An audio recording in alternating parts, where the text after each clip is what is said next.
Welcome to Medieval History Channel 97, where the echoes of the past come alive. Step into the world of knights, castles, and forgotten legends as we journey through time together. Let history speak. Marco Polo and the journey that opened the Eastern Gate, 1254 to 1324. In 1254, amidst the vibrant colors of commerce and the scent of cinnamon brought by Eastern merchant ships, a boy was born in the city of Venice into the renowned Polo merchant family. His name was Marco. While Marco was still in his cradle, his father and uncle, Niccolo and Maffeo, ventured toward the horizon, heading eastward into the mysterious lands where the Mongol Empire under Kublai Khan stretched from the Pacific Ocean to Europe. After many years of adventure, the two returned with a strange invitation from the Great Khan: come back and bring Western scholars. By then, Marco had grown into an intelligent and curious teenager. So in 1271, the three set out on a journey across Persia, the Taklamakan Desert, and the snow-covered Pamir Mountains. A trek lasting more than 3 years. When they finally reached Chengdu, Xanadu, the summer capital of Kublai Khan, Marco stepped into another world.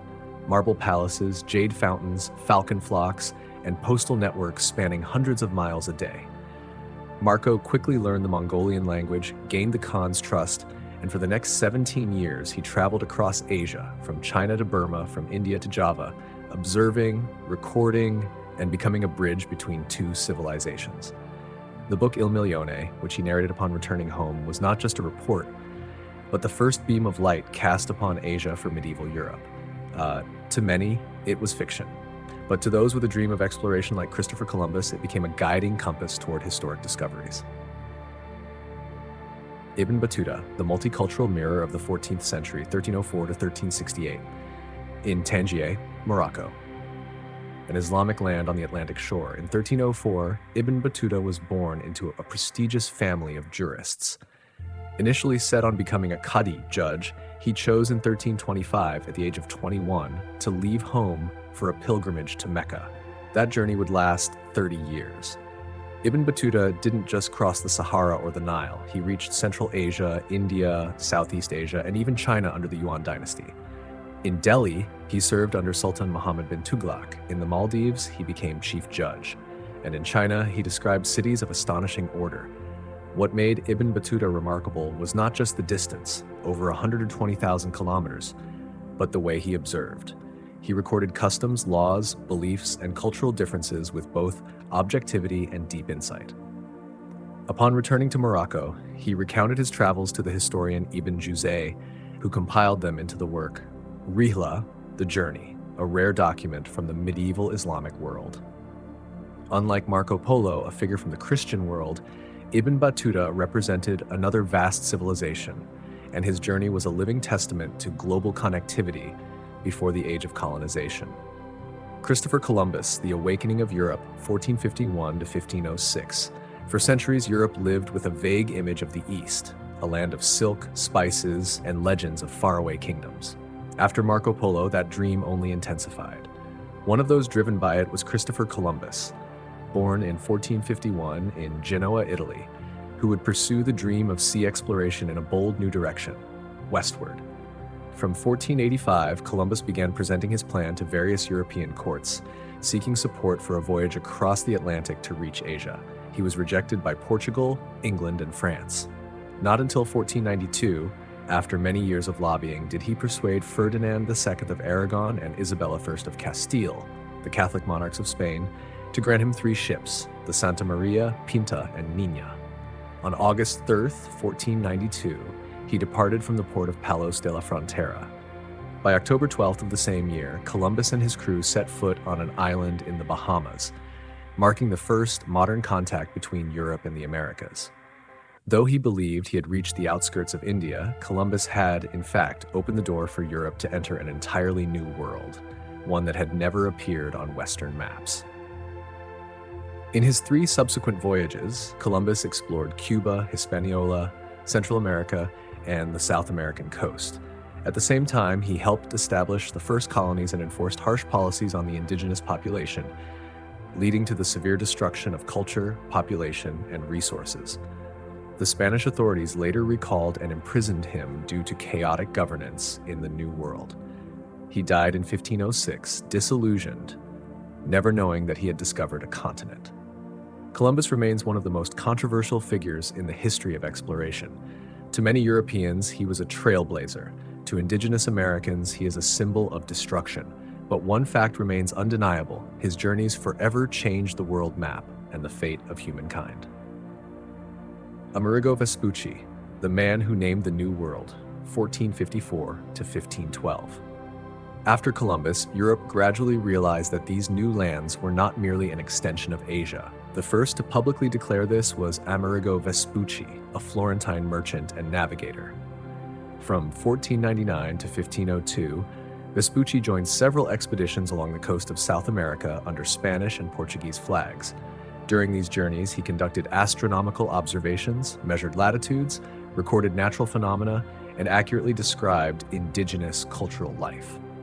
In letters sent back to Europe, particularly in his work Mundus Novus, Vespucci emphasized that this was a completely new continent, unrelated to Asia.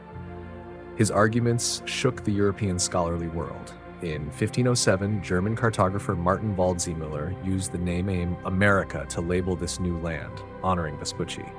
Since then, his name has been forever linked to an entire continent. If Columbus was the intuitive pathfinder, Vespucci was the scientific confirmer and shaper. He helped Europe understand that the world was not only larger, but more complex and surprising than previously assumed. Vasco da Gama, the man who opened the sea route to India, 1460 to 1524. While Columbus's voyages opened the New World to the west, in the east, a Portuguese navigator was quietly writing the next chapter in the story of global exploration, with the resilience and discipline that defined the Iberian spirit. His name was Vasco da Gama. Born around 1460 in Sines, a small coastal town in Portugal, da Gama came of age as his country was rising powerfully across the seas.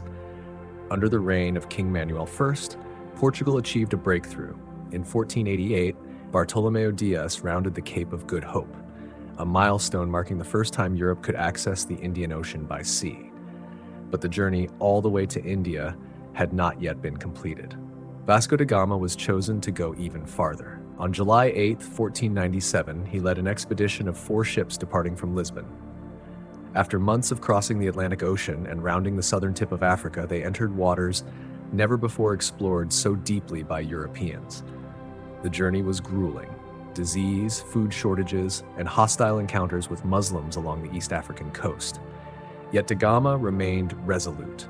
In May 1498, the fleet arrived at the port of Calicut, now Kozhikode, India. It was the first time a European navigator had reached India by sea, bypassing the Middle East.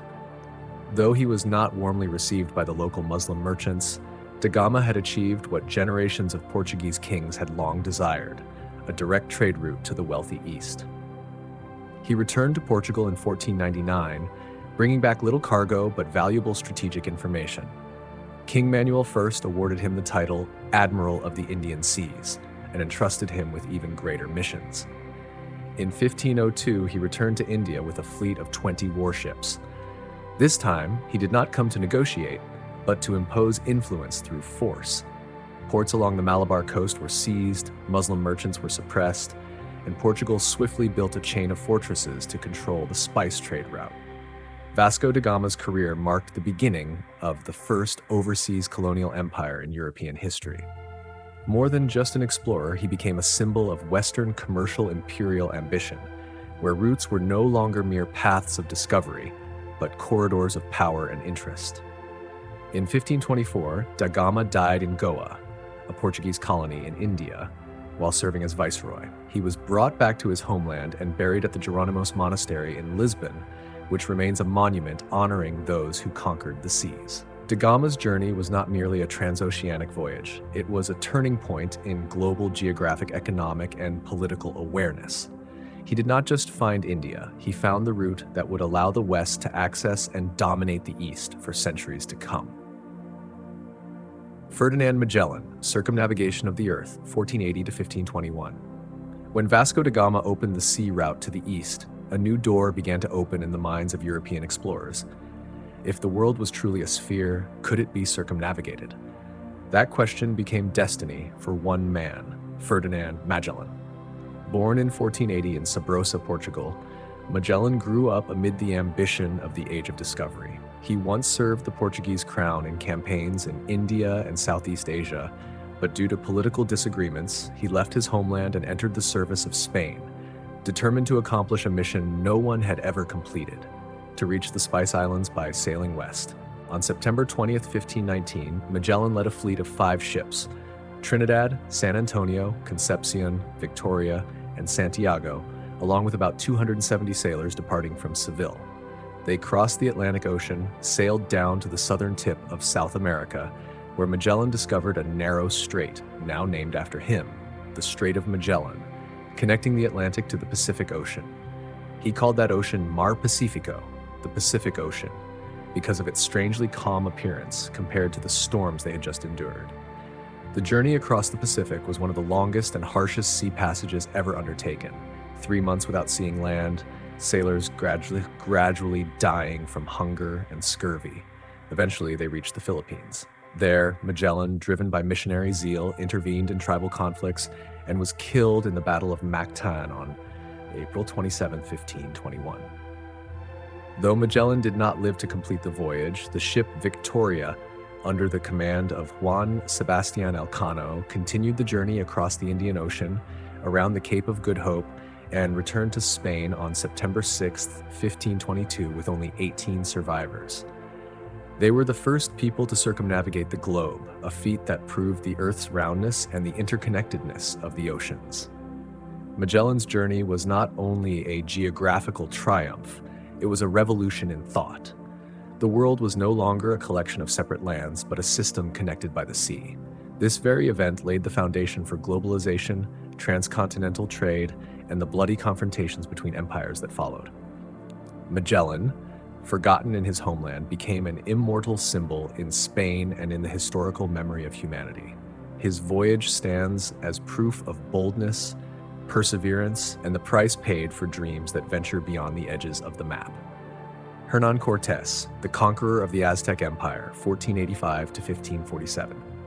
As Europe began extending its imperial reach across the oceans, men like Columbus and da Gama opened the way. But men like Hernán Cortés were the ones who completed that path, with iron, blood, and fire. Among all the conquests of the early colonial period, none shook the world like the fall of the Aztec Empire, one of the most powerful civilizations in the Americas within just a few years. Born in 1485 in Medellin, Spain, Cortés was a minor nobleman with grand ambitions. He arrived in the New World in 1504, first in Cuba, gradually immersing himself in colonial life. In 1518, he was appointed to lead an expedition to mainland Mexico. But when the order was canceled, Cortés set sail anyway, defying royal command, an act that revealed his arrogance and relentless nature.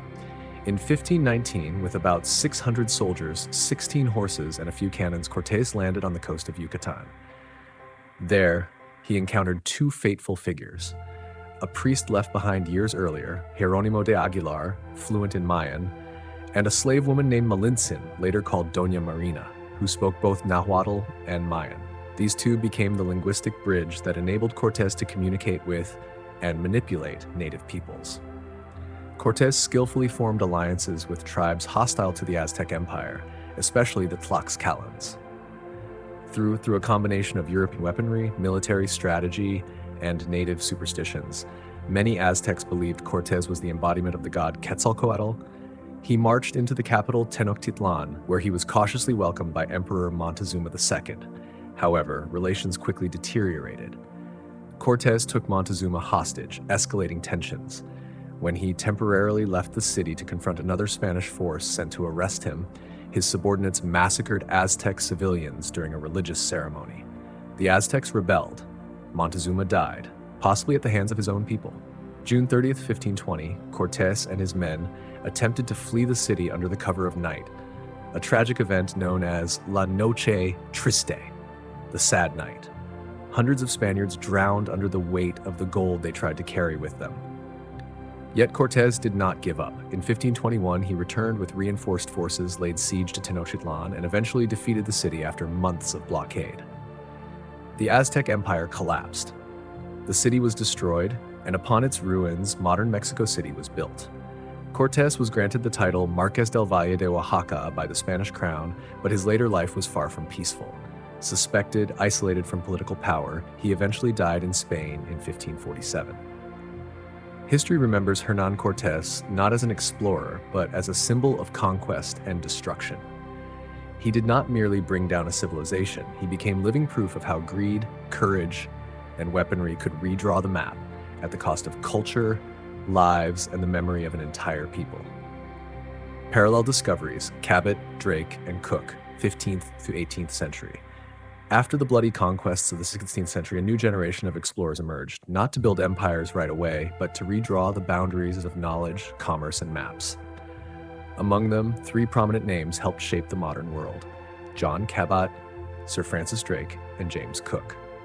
John Cabot, c. 1450 c. 1499, the rediscoverer of North America. Born in Genoa, Italy, but living in Venice and later serving England, Giovanni Caboto, known as John Cabot, was among the first Europeans to reach North America after the Vikings.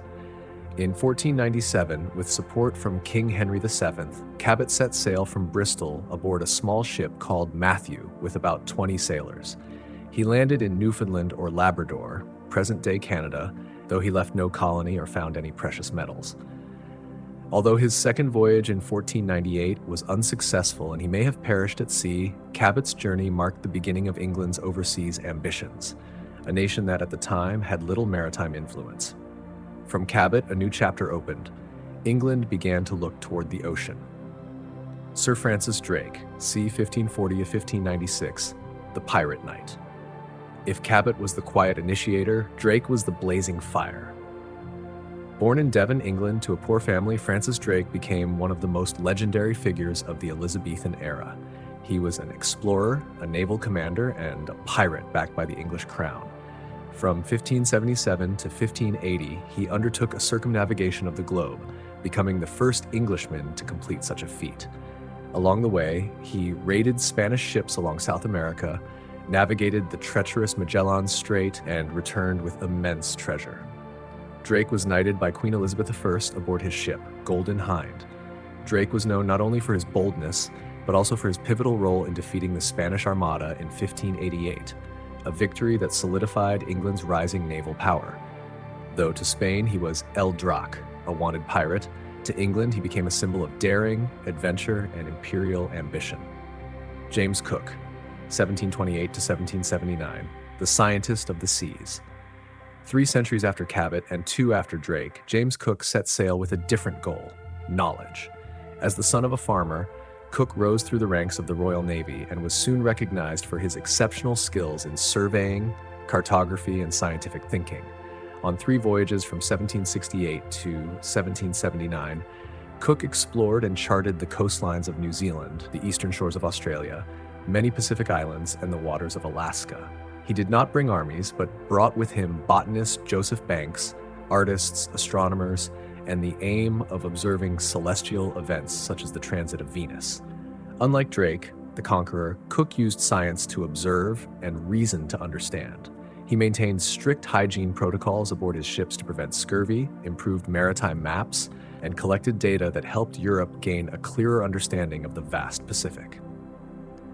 James Cook was killed in Hawaii on his 3rd voyage, slain by natives during an unintended conflict. His death marked the end of an age of Enlightenment-era exploration.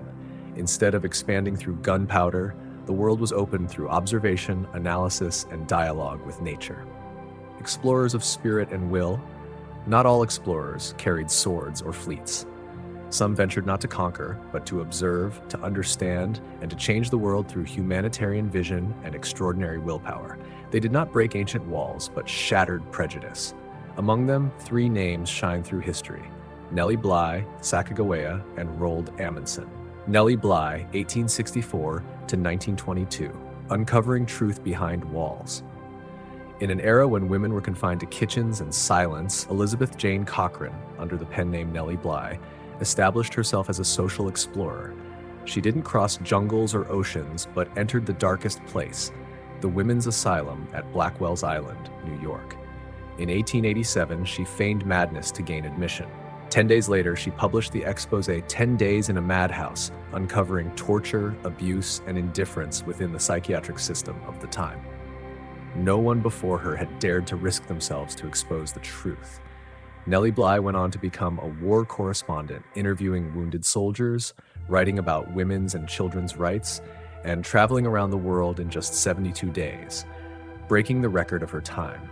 She proved that courage has no gender and that exploration isn't limited to geography but extends into the structures of social power. Sacagawea, c. 1788 c. 1812, the pathfinder between worlds. In 1804, when President Thomas Jefferson commissioned an expedition led by Meriwether Lewis and William Clark to find a route to the Pacific, they brought no maps, but carried hope. On that journey, a young Shoshone woman, Sacagawea, became a living compass. Kidnapped in her youth and later married to a French trader, Sacagawea joined the expedition with her infant son on her back. She was not only a translator between the explorers and native tribes, but a symbol of goodwill and trust. When tribes saw a woman with the group, they understood this was not an invading army. With calmness, knowledge of the terrain, and negotiation skills, Sacagawea helped the expedition overcome mountains, rivers, and cultural tensions. That journey brought America closer to the vision of the West Coast, but it was her presence that turned the trip into a dialogue rather than a conquest. Roald Amundsen, 1872 to 1928, Cold Science and Silence. Unlike noisy adventurers, Roald Amundsen quietly prepared for many years before setting out. He did not believe in fame, he believed in preparation. In 1911, he became the first person to reach the South Pole, defeating his British rival Robert Falcon Scott. Amundsen did not go alone. He learned how to live from the Inuit, how to wear fur clothing, use dog sleds, hunt under harsh conditions. Thanks to that, he and his team survived. Meanwhile, Scott, the representative of old school glory, died with his entire crew on the way back. For Amundsen, victory did not come from recklessness, but from listening to nature, learning from the natives, and putting human life above fame. He was also the first to cross both the North and South Poles, silently embracing both ends of the earth with his own hands. The other side of the map, footsteps that expanded the world. Legacy of those who didn't stop history does not only remember those who first set foot on new lands, but also those who changed the way humanity sees the world and itself. After the eras of conquest and exploration, the world was no longer just empty spaces on a map to be filled. It became a living entity, with people, cultures, and memory. And the greatest explorers are those who never stopped at geography, but ventured deep into knowledge, awareness, and humanity. They were the ones who learned to ask questions, not just what is there, but also how did we treat the people we met? What did we leave behind? Can understanding replace fear? Journeys around the globe, crossings of polar regions, the opening of other civilizations, all left consequences. Some lands were colonized, some cultures erased, and many indigenous communities had to bear the burden of uninvited exploration. History must face that truth. But at the same time, it must also recognize those moments when humanity rose above itself, not to conquer, but to learn and to change. From Marco Polo to Roald Amundsen, from Sacagawea to James Cook, from Nellie Bly to Vasco da Gama, they all represent various forms of exploration: geographo-social, scientific, humanitarian. Each carried a compass of their own, not just of iron, but of ideals, intellect, and sometimes madness. And it was these journeys, stretching from the 13th to the 20th century, that wove a map made not only of land and water, but of experience, hope, and conflict. It is a map of a humanity coming of age. Today, when the world has been fully charted by satellites, when there are no more blank spaces on the map, the journey continues, no longer outward, but inward, into the earth, into the cosmos, and into the human soul. But the spirit of exploration remains: curiosity, fear, courage, and unanswered questions. The greatest legacy of those who couldn't stop, perhaps, is not the discovery of new lands. It is the awakening of something deeper in the human heart, the longing for understanding, the desire to transcend boundaries, and the belief that no matter how vast the sky may be, we can always find a path, through maps, through intuition, or simply with the first step. The 21st century, a journey inward and outward into the cosmos. When the world map no longer holds blank spaces, the human journey does not end. Instead of forging paths through jungles or ice, today's explorers venture into invisible territories, where boundaries lie not on the ground, but in the mind, in atmospheric layers, and in the depths of existence. In the 21st century, the explorer is no longer just someone in a steel helmet, carrying a compass and redrawing borders. They may be engineers, biologists, astronauts, social activists, those who cross old limits to reach the unknown through technology, data, or compassion. Some are leading humanity into space, others are diving deep into uncharted oceans, and some, by listening and healing, are charting the inner map of the human soul. From Earth to Mars. Names like Elon Musk or the teams at NASA and SpaceX represent more than science. They stand for the spirit of risk-taking. They ask the timeless question of the age of exploration: can we live elsewhere? But behind that lies a deeper question: can we rebuild this world in a kinder way? Exploring space is not just a mechanical journey, it is a moral and intellectual test. If we bring our old mistakes to new planets, is it worth it? Or perhaps conquering the cosmos also requires conquering ourselves first. Beneath the ocean, inside the mind. While some look to the sky, people like oceanographer Sylvia Earle dive deep into the sea, where more than 80% of the planet's secrets still lie hidden. To her, the ocean is not just a physical space, but the very breath of Earth, threatened by climate change and human greed. Similarly, researchers of consciousness, from monks and neuroscientists to therapists, are venturing into another form of exploration, the inner world. Their maps are invisible, but no less important. Those who overcome depression, addiction, trauma, they are explorers too, for they dare to look into the abyss to find light again. The journey never ends. Today's explorers may not grace magazine covers like Columbus or Cook, but their work, quiet, persistent, and enduring, continues the footsteps that never ceased. As long as questions remain, as long as the unknown exists, humanity will keep moving forward. If the 15th century opened the map of the world, the 21st century opens the map of the future. A future where kindness, understanding, and the capacity for global cooperation become the new oceans, the new Everests, and the paths no one has ever walked. 21st century, a journey inward and outward into the universe, continued. Those who redraw the map of society. Not all modern explorers carry telescopes or spacecraft. Some carry pens, cameras, or simply rise to speak about what no one has dared to say. Greta Thunberg, the teenage girl who faced the United Nations demanding climate justice, is a prime example. Her journey has no geographical length, but its impact crosses borders and generations. Likewise, activists for women's rights, LGBT+ rights, and children's rights in conservative countries are also courageous pioneers. They do not explore new lands, but new moral territories, where the right to live, the right to be oneself, becomes coordinates that must be acknowledged on the human map of society, honoring silence and persistence. In a modern world dominated by imagery and speed, perhaps the true explorer is the one who dares to go slow. The farmer who persistently preserves ancient rice strains, the researcher who devotes a lifetime to tracking the decline of a bird species, the frontline doctor in remote areas. They embody steadfastness, not seeking groundbreaking discoveries, but patiently collecting crucial fragments to preserve life, knowledge, and trust in the future. A map not just for travel, but for life. Looking back, we understand that the maps drawn by explorers across centuries not only helped people travel from point A to point B, but also defined how we live with one another. Exploring living space means exploring the relationship between humanity and the world, including dependence, vulnerability, and the potential for cooperation. Today, maps are no longer parchment hung on walls. They are digital images from satellites, global digital nervous systems, and data pathways across continents. Yet the core question remains unchanged. Where are we going? And who walks with us on this journey? The next journey, and the one who carries the torch. Perhaps you, the one reading these lines, are also walking your own path. Perhaps you're navigating lands no one in your family has ever stepped into. A new career, a different way of living, a freedom you must claim. Perhaps you are the next explorer, not needing fame, only courage.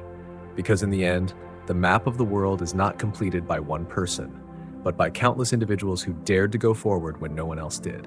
And thanks to them, humanity not only knows how wide the world is, but how deep we truly are. The Flame Bearers, the journey of the human spirit. If history is a grand symphony, then explorers are its soaring crescendos, where humanity breaks free from the familiar to touch the unimaginable. But not all pioneering steps leave their mark on land or sea. Some are etched in the hearts of others. Some illuminate the path for an entire generation. Today, an explorer might be a single mother rebuilding her life after abuse, a young person daring to come out in a place still ruled by prejudice, a scientist quietly dedicating decades to uncover a microbe that could save millions, a survivor of war, of refugee camps, of depression, transforming wounds into wisdom. The spirit of exploration doesn't just belong to the great, it lives in every ordinary person with extraordinary courage. These people don't climb Everest, but they cross the deepest valleys of the soul. They don't sail across oceans, but they overcome fear, shame, and seemingly unbreakable social limits. Perhaps the 21st century doesn't need more maps, but more people who are quiet enough, deep enough, enduring enough to connect the scattered dots into a living map, where knowledge walks hand in hand with compassion, where progress is inseparable from justice, and where the unknown is no longer something to fear, but something to hope for.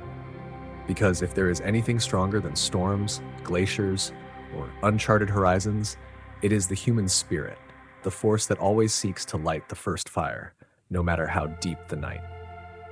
New frontiers of humanity. When history carved the names of trailblazers who crossed deserts barefoot and sailed oceans with wind-filled sails, the 21st century began to inscribe those who move forward with intellect, empathy, and technology.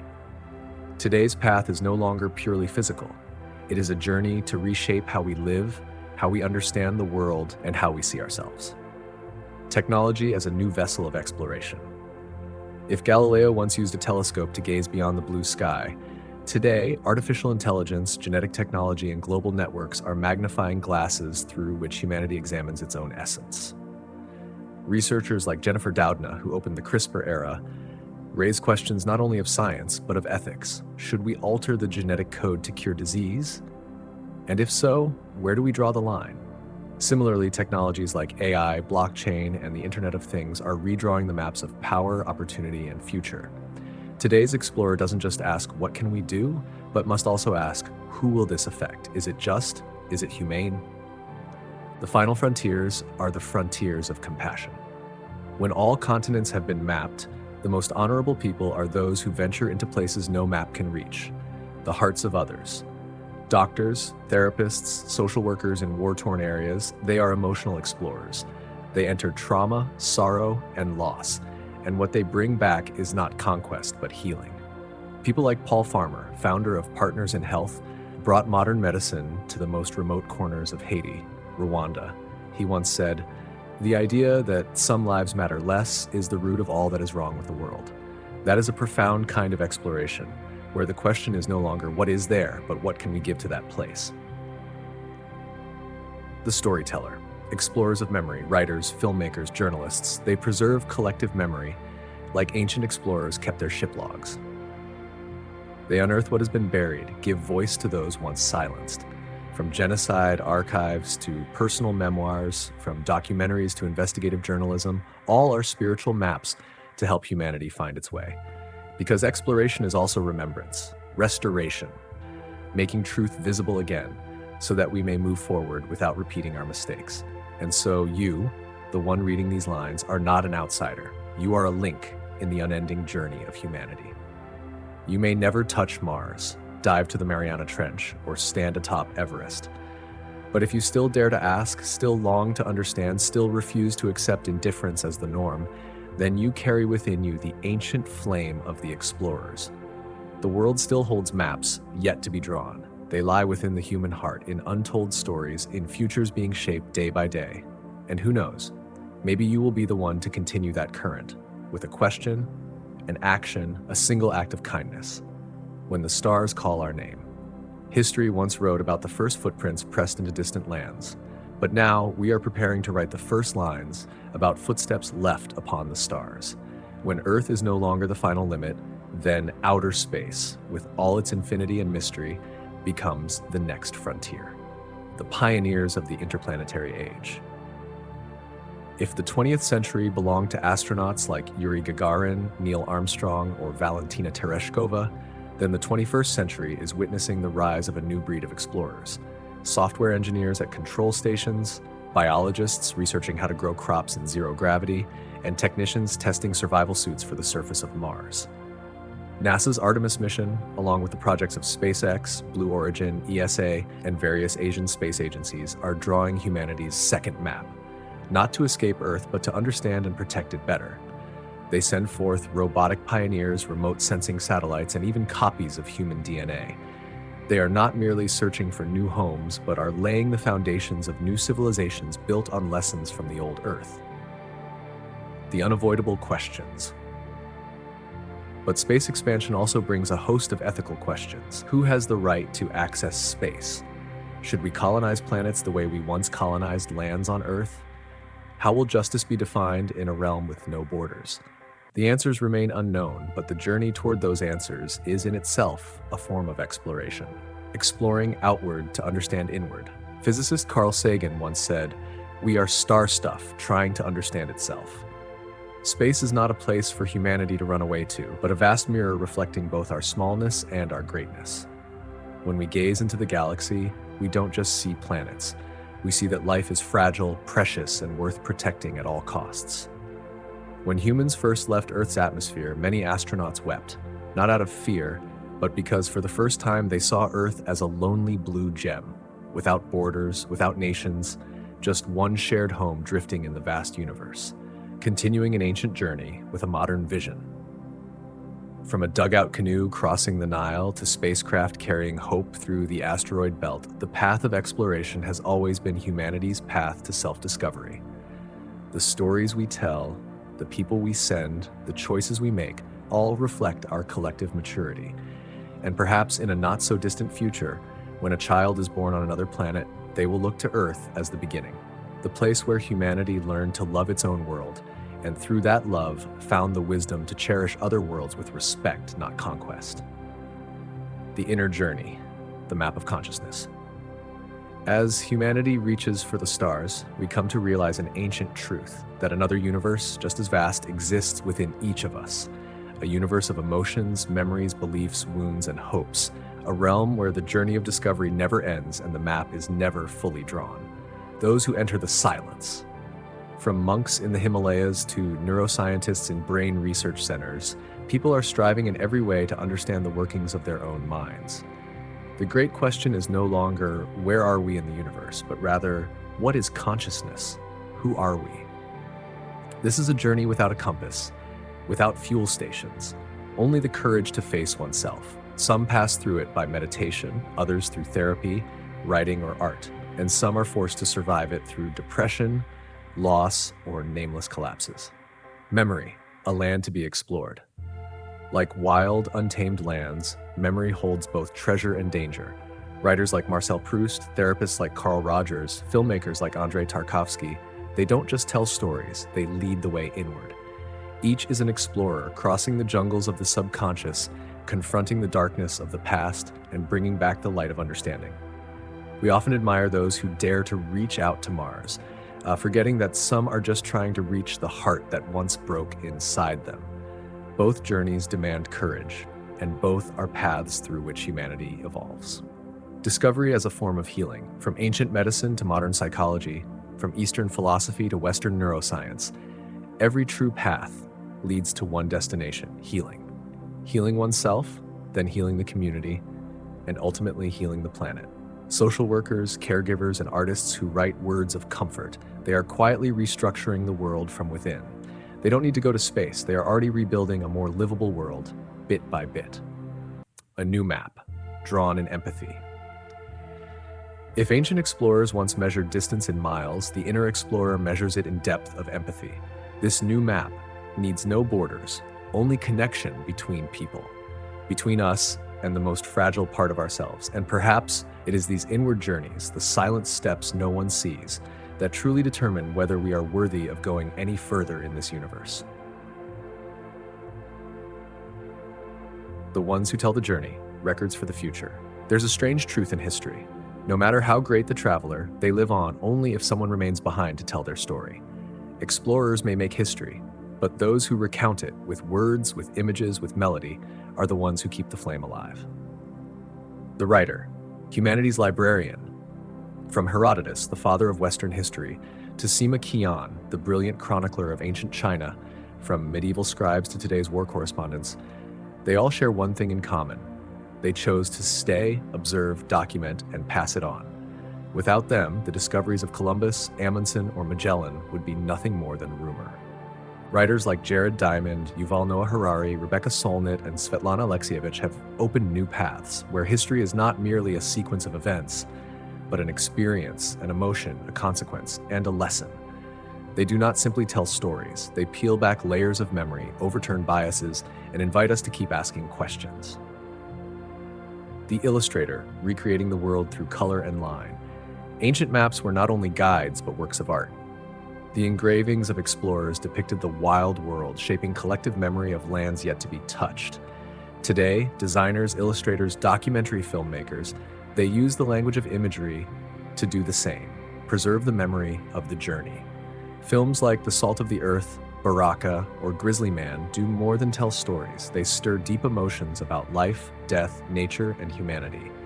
They make the viewer part of the journey, through the eyes, through the heart. The keeper of anonymous memories. Not all storytellers are famous.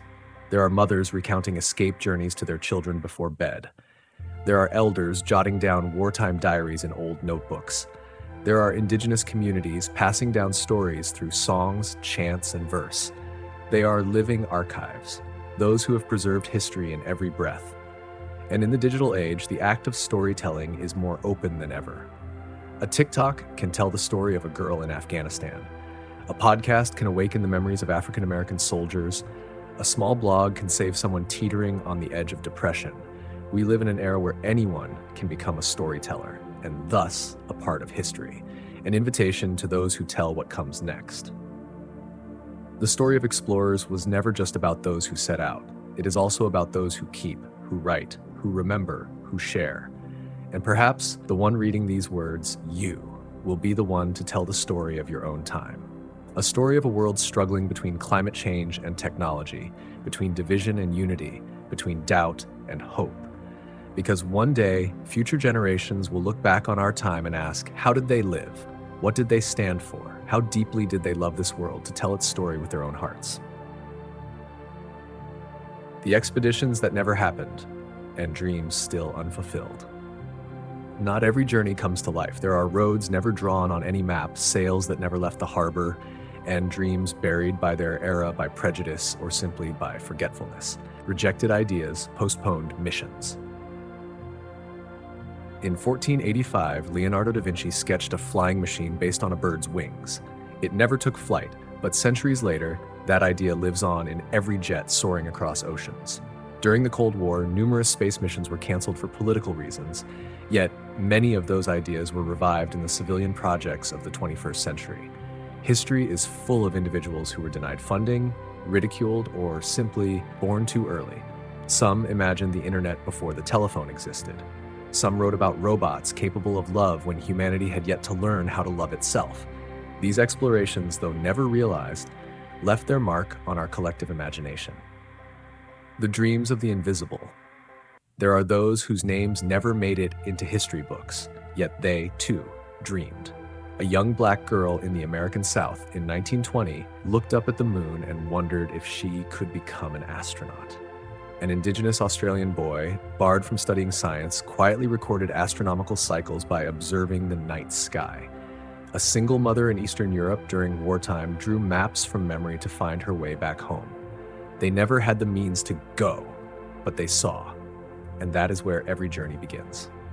Imagination, humanity's most powerful tool. We often admire inventors and explorers, but forget that the root of all progress is imagination. Every blueprint of a submarine, every piece of impossible architecture, every poem about a place never visited, all are explorations of the mind. Imagination is a form of exploration that requires no passport, no language, no age, and no borders. It is where every human being, no matter who they are, can begin. A tribute to the dreams that never came true. Not every journey is a success. Not every dream is fulfilled. But each dream, even unfinished, is a seed planted in the consciousness of humanity. When we speak of explorers, let us pause for those who never left their rooms, but opened up entire universes with their minds. Let us remember that not everyone has the means to go, but everyone has the right to dream. Because sometimes it is the unrealized dreams that become the spark for the next generation to achieve the impossible. Our journeys when humanity sets out together. If history once carved the names of solitary individuals, Magellan, Ibn Battuta, Columbus, then this century is the era of collective journeys. Never before has humankind faced such global questions. How will we live amid a climate crisis? How can we cooperate to prevent pandemics? And how do we preserve the fragile beauty of this blue planet for future generations? The unsung explorers, they do not stand atop Everest or set foot on Mars, but they lead no less heroic expeditions. Scientists planting artificial coral to save the oceans, engineers developing renewable energy technologies, indigenous activists protecting the Amazon, young people organizing climate justice campaigns across the world. Each of these journeys carves a new path, not only through physical space, but through ethics, awareness, and the human bond. Communities that walk together. In Kenya, the women of Umoja village have built a community free from gender violence, a journey away from deep-rooted prejudice. In the Arctic, the Inuit fight not only against climate change, but also to preserve ancestral knowledge through modern technology. Across the globe, migrant communities, whether displaced or self-determined, are redrawing the map of hope, defying the borders raised by fear and bias. We are witnessing a wave of collective explorers, where the journey is no longer that of a lone hero, but of a united community moving forward together. Redefining adventure. In this era, adventure is no longer just crossing jungles and oceans. It is choosing kindness in a world of cynicism. It is daring to dialogue between differences. It is nurturing imagination, protecting beauty, and holding on to our humanity in a cold digital age. Everyone has their own journey. It may be the path of rediscovering yourself after crisis, a battle with illness, a decision to forgive, a choice to be a responsible parent. It need not be grand, only honest and resilient enough not to turn back. The future is a shared voyage. From the view of a satellite, there are no borders on Earth. We, regardless of skin color, religion, or ideology, coexist on a fragile planet. And like the expeditions of old, if we fail to collaborate, we will lose our way. The journey ahead has no map, but it has a compass. Compassion, continuous learning, and the unrelenting desire to live more kindly than we did yesterday. And perhaps you, the one reading this, are already on that journey, carrying with you hope, memory, and stories yet to be told. The legacy of footsteps when the journey becomes a way of life. In the end, every expedition, whether through jungles, across oceans, into the atmosphere, or into the soul, leaves something behind. A legacy, a footprint, an echo that does not fade. No one truly travels alone. Magellan could not have completed his circumnavigation without his sailors. Ibn Battuta could not have crossed distant lands without the hospitality of locals. Hillary could not have reached the summit of Everest without Tenzing Norgay. And no journey in history has ever been completely solitary. The greatest legacy does not lie in the final map, but in how people came together to complete it. It is the camaraderie in storms, the patience in disagreement, the ability to push beyond personal limits for a shared goal. The journey does not end when we die. Some perish mid-journey, some never see the fruit of their dreams, yet their legacy lives on, in ideas, in inspiration, in the footsteps of those who follow. Like Galileo, who died without ever seeing the world except that the Earth orbits the sun. Like Amelia Earhart, who vanished over the Pacific yet continues to inspire millions of women to take to the skies. Their journey did not end, it simply changed course, becoming stories, lessons, and a quiet fire in the hearts of those who never met them. Legacy is not a monument, it is change. We used to build monuments for explorers, tall, majestic, carved in marble. But true legacy does not lie there. It lies in how children learn geography with curiosity, in how indigenous peoples have their stories told on global platforms, in handwritten letters from readers to authors they've never met, just to say, "Your story made me want to live better." It is a kind of influence that cannot be measured but never disappears. Everyone leaves a footprint, You don't need to cross Antarctica or land on the moon. You leave a footprint every time you choose to live with more kindness, to learn more deeply, to listen more fully. Every right choice, however small, is a milestone. And every journey you undertake, from building a family to changing careers in midlife, from healing a wound to choosing to speak the truth, is a part of humanity's map. We are the sum of all explorations, and life at its core is a long, spectacular journey that deserves to be told. Final note, the road ahead remains open. Perhaps the most beautiful part of any journey is not the destination, but the fact that we dared to begin. From the first steps slicing through ocean waves to the eyes lifted toward the stars, humanity has never stopped yearning to go beyond itself, beyond limits, beyond fear, beyond the comfort of the known. Every great expedition not only expanded the map of the world, but also the map of the human mind.